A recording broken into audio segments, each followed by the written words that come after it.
Le 23 avril 1963, Jean-Paul Belmondo et sa première épouse Élodie Constantin ont accueilli leur fils Paul. Mais avant de rejoindre sa femme à la maternité, l'acteur a dû faire face à de nombreux imprévus, comme le raconte le magazine Paris Match dans sa dernière édition.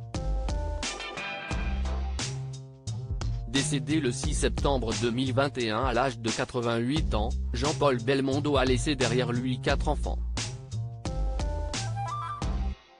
De son premier mariage avec la danseuse étoile Élodie Constantin sont nées Patricia, tragiquement décédée dans l'incendie de son appartement à 39 ans, Florence, et Paul.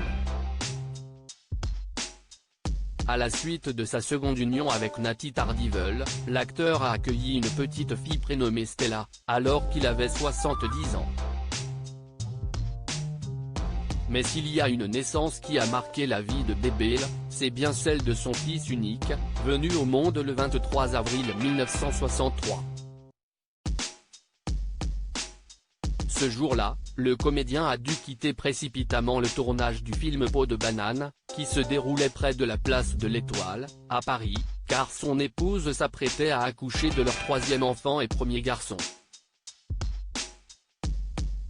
Une folle journée sur laquelle le magazine Paris Match revient dans son édition de ce jeudi 3 août.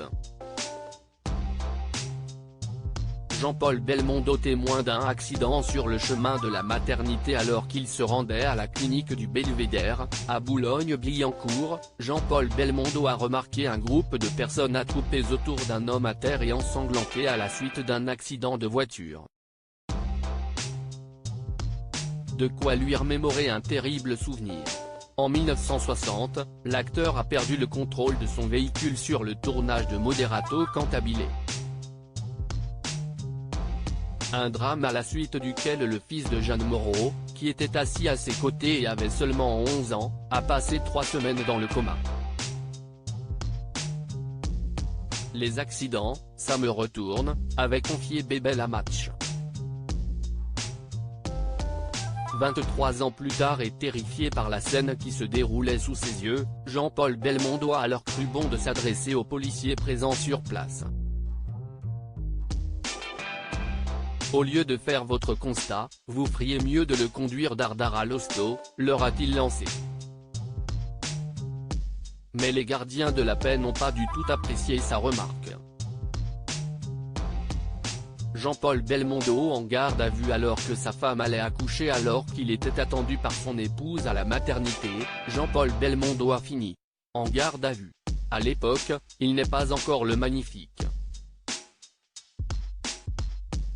Le ton monte et un agent lui met un coup derrière la nuque.